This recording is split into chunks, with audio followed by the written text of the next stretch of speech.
Hi, loves. My name is Elizabeth, and I am the director of the Institute of Paradigm Intimacy, where we specialize in Somatic Sex Coaching Certification in the self-pleasure modality.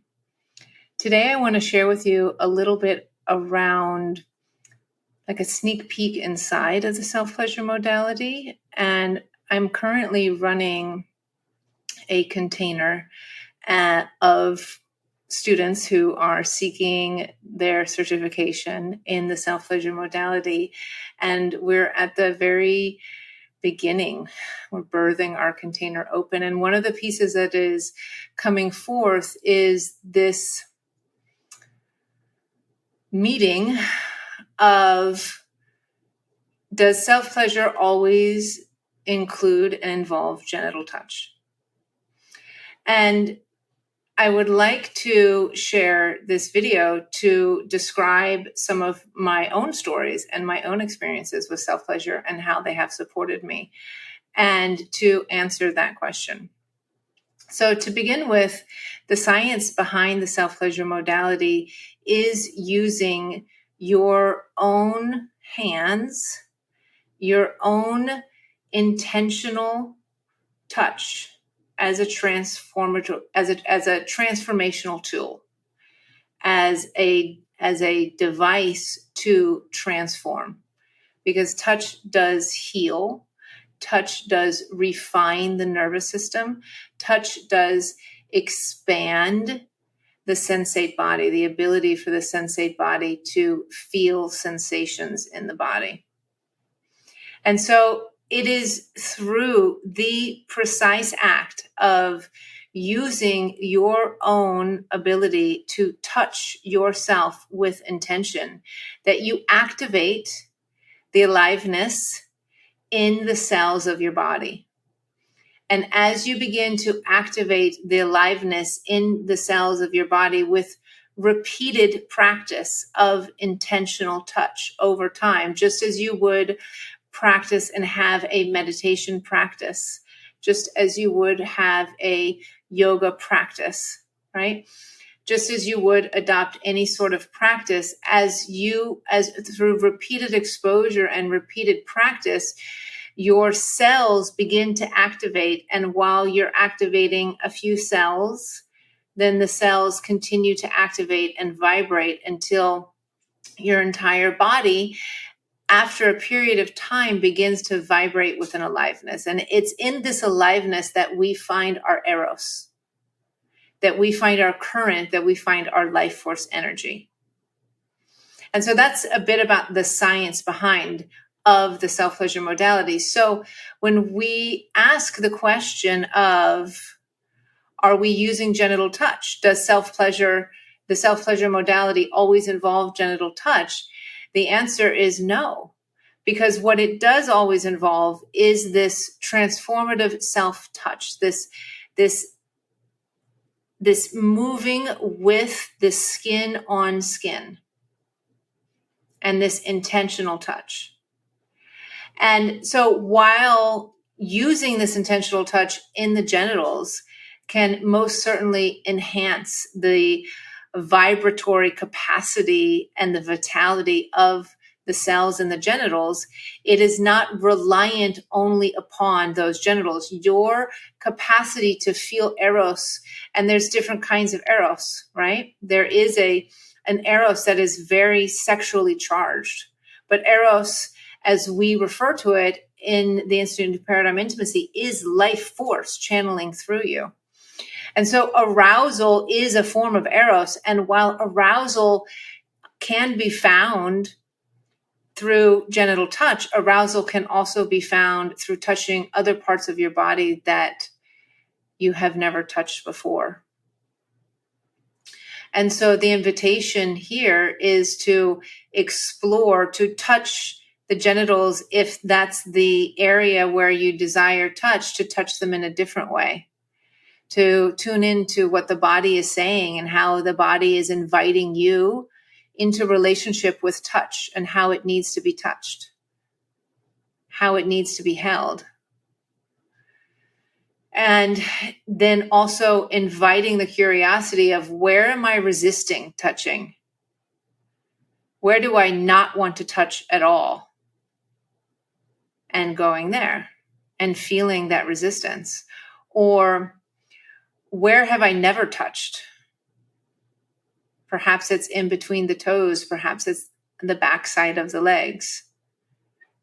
So we bring all of these queries and inquiries into the practice. And I want to speak to I want to share a story around my practice. I've been journeying with this modality for 5 years now. And I remember one time I'm a single mother, and getting my daughters out to school one day was really intense.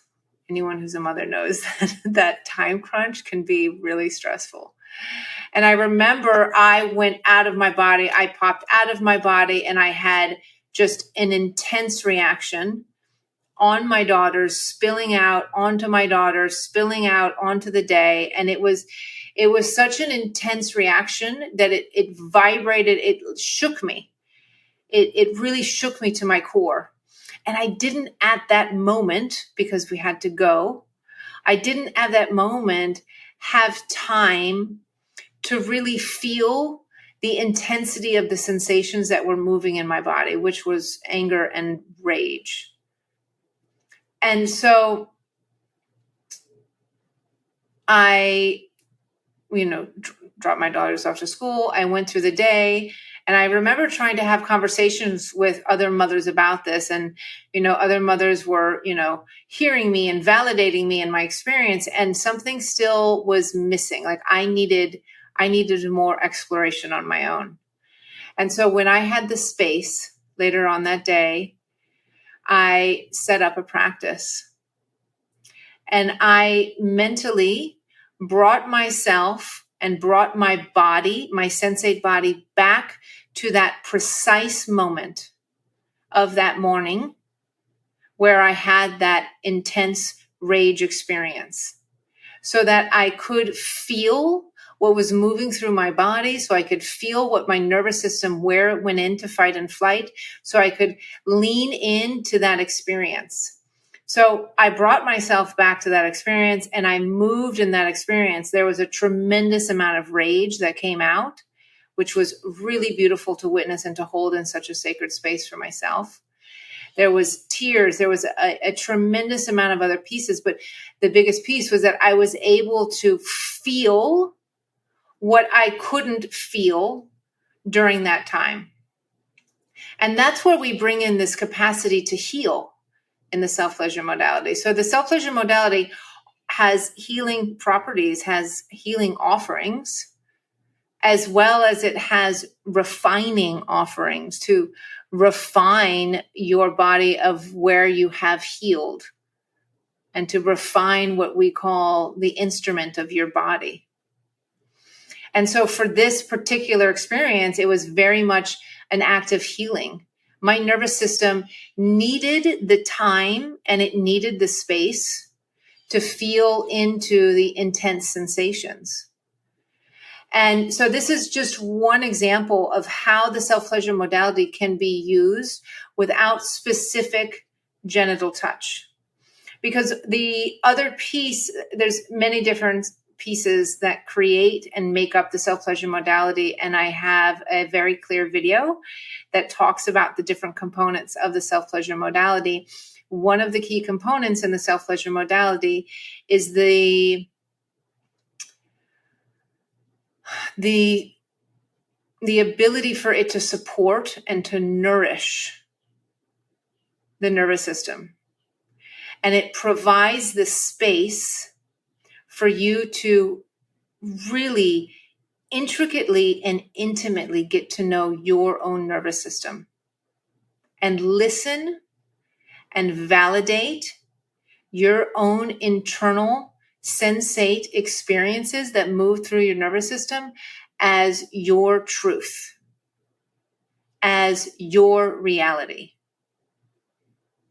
And that is a profound piece to bring into your daily life. That, oh, what I'm feeling inside my body, this is real. And I can actually hold myself in the intensity of feeling this without spilling over onto those around me, onto my loved ones, because I have actually practiced feeling these rage sensations in my body. I have actually practiced feeling these intense arousal sensations in my body.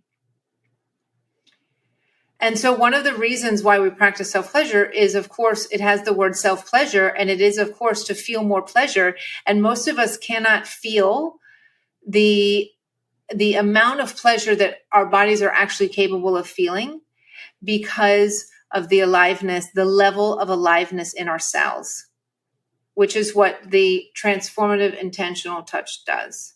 So what we're doing in the self-pleasure modality is turning up the volume in our body, in our sensate body, so it can and is a valid expression of what is moving in, you as a human being, in your divine body. And it is an access point to your divinity.